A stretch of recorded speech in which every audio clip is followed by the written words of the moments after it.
There's Sam Dower, one power dribble, and he draws the foul. He was looking for the whistle. Maybe a little delay. He got the whistle. Well, and look at this matchup. So much space underneath.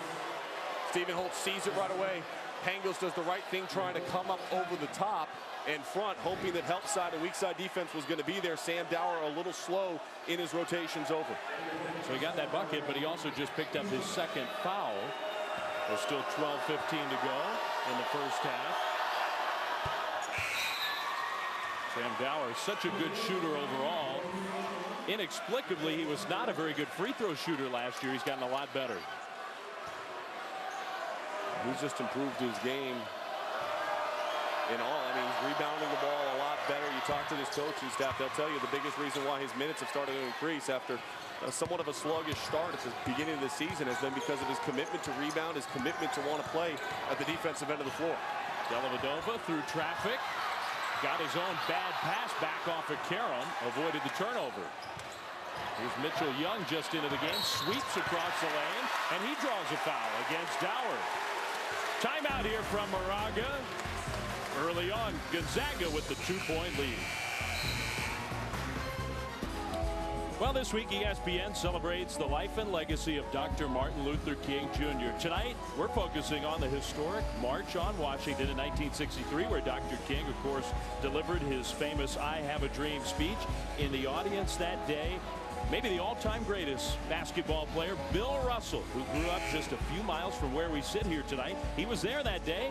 Grew up in Oakland, played his college basketball here in the Bay Area at the University of San Francisco. Bill Russell not only was there for the speech, he spoke to Dr. King on the night before his I Have a Dream speech. He spent his life as an advocate for civil rights. First African-American head coach, not just in the NBA, but in any professional sports team in the United States. And in 2011 was awarded the Presidential Medal of Freedom for his life's accomplishments on and off the court. Bill Russell, part of this West Coast Conference legacy and Bay Area basketball legacy and civil rights legacy as well with Dr. King. Well, you just think champion. I mean, you think champion in every sense of the word when you talk about Bill Russell. Off of the timeout, Mitchell Young misses badly on the first free throw. And now you look at St. Mary's, they're struggling to get offense out of anybody except for Matthew Dellavedova. The rest of the team just 2 for 7 shooting in this contest. And meanwhile, Gonzaga pretty balanced when you look at Pangos and Harris both getting going early in this contest. And with Stockton out on the floor, Pangos moves to more of an off guard, which makes him even more dangerous as a scorer. David Stockton, we talked about Bill Russell, one of the all-time greats. David, the son of John Stockton, certainly one of the great point guards in the history of the game. Out there for Gonzaga, gets the pass and throws up a wild shot that draws a foul. Off the dish from Elias Harris. Stockton will go to the free throw line. Well, coming up on Saturday, ESPN, an afternoon college basketball doubleheader for you at noon Eastern. Kentucky and Tennessee in the Saturday showcase presented by 5 Hour Energy. At 2 Eastern in the ACC, North Carolina and Florida State. Saturday primetime presented by DirecTV. That all comes up on Saturday. Foul was against Mitchell Young, and then Stockton missed the first of 2 free throws. David Stockton, so important a year ago to the success that Gonzaga had, especially down the stretch.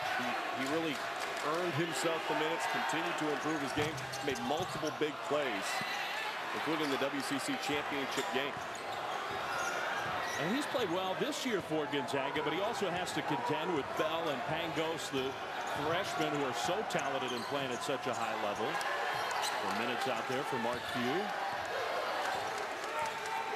Here's Dellavedova calling out the offense for St. Mary's with the ball, but trailing by 2 here at home. Dellavedova, nobody stopped him, so he threw up a runner, no good. Stockton pushes tempo to Marquise Carter through the defense.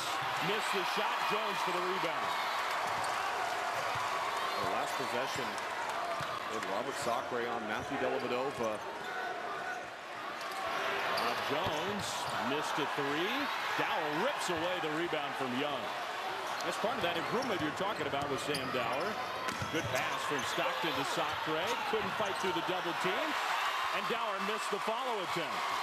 things just rushed a little bit by both big men that time for the Zags. I think Robert turned around, wasn't anticipating having two guys around him, and Sam really had time to bring the ball back down. Young, even against the much smaller Pangos, had to fight for it, but he does score. Mitchell Young, a player that provided a lot of energy a year ago, has been hampered by a groin injury ever since that Denver game, trying to earn his minutes back. He could be a vital part of St. Mary's here in conference play. Stockton shoots a three.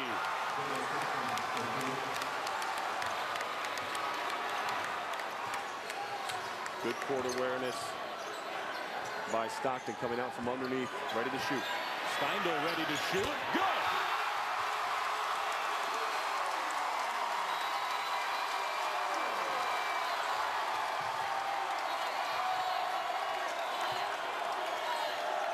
An answer for the Gales from Clint Steindl.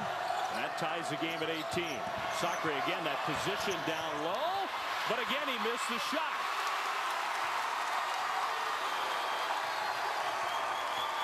Dellavedova on the move. Matthew Dellavedova. Good.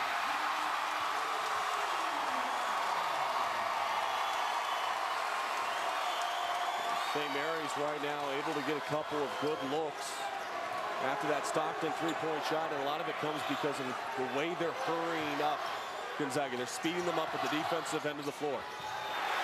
Bad exchange. And the outlet to Rob Jones. Pangos committed the foul.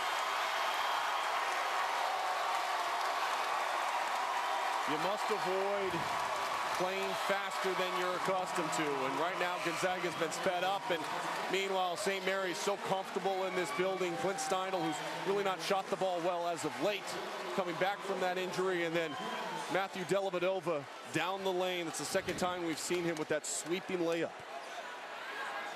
Dellavedova's got 9 first-half points. Himself a contender for Player of the Year honors in the West Coast Conference. Now the inbound gets it into the backcourt to Stephen Holt.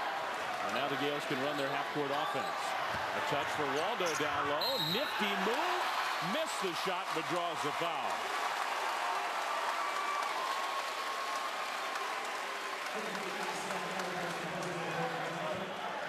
A nice job by Waldo trying to assert himself offensively. You know, the one thing that you could look at with the Gales is they've struggled to find point production with the pure back to the basket game, and Waldo is trying to emerge into that player.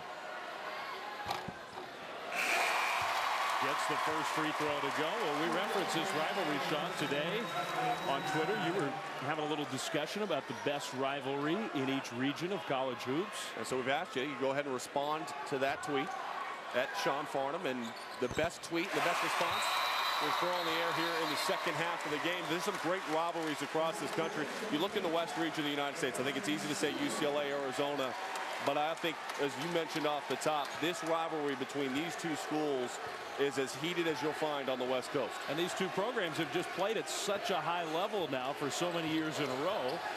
You get great quality basketball every time they meet head-to-head. I think you make a pretty good argument that this is it. There'll be a good one on Saturday between UNLV at San Diego State. The show will be fired up as the Rebels come into town. Ryan Spangler off the bench for the first time. Sets a screen for Marquise Carter.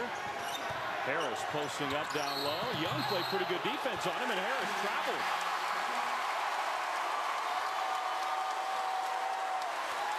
Omar Samhan, public enemy #1 in Spokane when he arrived his senior season, and honorable mention All-American in that team that went all the way to the Sweet 16. And let's just say the guys up in the kennel don't like Omar Samhan all that much. Well, he might be the person most responsible for taking this from a nice little conference rivalry to what it is now. He had a lot of moves just like that against the Bulldogs in his St. Mary's career. Whistle away from the ball. That's going to be a foul against the Gales, and I believe the freshman Brad Waldo.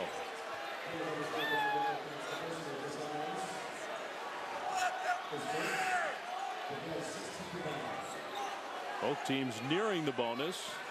Next foul against St. Mary's will give free throws to Gonzaga. Waldo having a matchup against Harris on the perimeter. That's a quickness advantage for Elias Harris, and he took advantage of it to find Spangler. Spangler has gotten more time out on the floor. As Mark Few said, he can now trust him more at the defensive end. That's the biggest growth that he's found in Spangler. Being able to handle ball screens, be strong, physical, without fouling underneath. Young, well, the defense just let him go, and he might have been too open. Short arm the shot. Here's Gary Bell through traffic. Carter cut off on the baseline. Young, quick hands, poked it out of bounds. It'll stay Gonzaga basketball when we come back here to Moraga. Well, we thought it'd be a well-played game, an intense game. That's exactly what it's been. 7:22 to go in the first half. St. Mary's leads by 4. Oh, beautiful nighttime look at the Transamerica building in downtown San Francisco. We're across San Francisco Bay in Moraga for West Coast Conference action. St. Mary's with the 24-20 lead. The two top teams in the league. Hard to believe, Sean, just 2 weeks in, and these are the only two teams left undefeated in league play. Well, BYU, of course, lost on this floor opening night in conference play, and since then, though, they've rattled off 3 consecutive wins. I think the surprise really has been Eric Reveneau and Portland getting off to the 2-1 start in conference play. A complete rebuild after losing so much of last year's strength with Stoll and Sigma both being gone, and 2-1. Impressive start for them. Santa Clara and San Francisco have been the biggest disappointments so far, as they had a lot of expectations on both those two teams. And that first banner you saw there, Portland may be the big surprise. The big story in the league this year, not just these two battling head-to-head, but BYU now a part of the basketball West Coast Conference. Another good move by Elias Harris to score off the inbound. And just great execution out of the timeout. And that's one of the things Mark Few has always had at Gonzaga, is execution out of the timeout. How well can you get out on the floor and do exactly as you're instructed? Jordan Page with Harris on him. That means Rob Jones matched up with Kevin Pangos, backing him closer to the basket. Pass to find Holt in the corner for 3. The growth of Rob Jones, though. In years past, he forces that shot. Instead, he's unselfish. He finds his teammate. That's his 4th assist to go along with 6 rebounds here in the first half. So not big scoring yet for St. Mary's leading scorer, but doing just about everything else. Trying to play defense against Elias Harris. Now Bell attacks off the dribble. Rebound tipped up. Holt rips it away. The Gales again on the attack here. Dellavedova surveys the defense.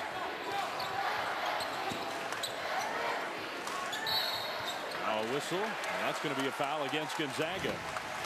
The key is when you're watching the possession. Here's Jones. Watch the way that Holtz ducks down in the corner. He makes himself available for the skip pass. Marquise Carter loses awareness of where he is. It forces the long run out from Elias Harris. That's just good patience and execution in their half-court set. That foul against Spangler. Both teams now with 6 team fouls. That means from here till the end of the half, 1-and-1 free throws. Jones bowls over the defender, Marquise Carter, and gets called for the offensive foul. Carter put himself in great positioning on the catch.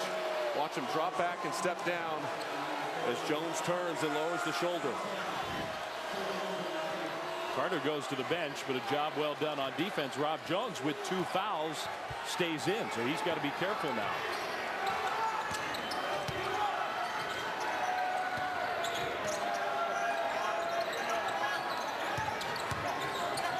Harris gives it up to D. Landry Eddy. More depth for Gonzaga.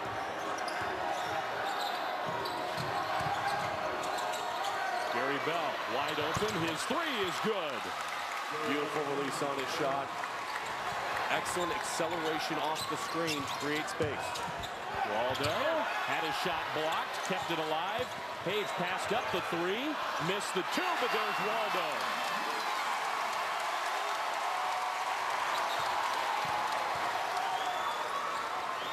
Over the top pass, Jones with the 2 fouls, avoids the 3rd, but gives up the lay-in. I think right now, if you're Gonzaga, you continue to attack Rob Jones when he is on defense. He will be very passive here. Wouldn't be surprised if Clint Steinel, who's about to check in, is coming in for him.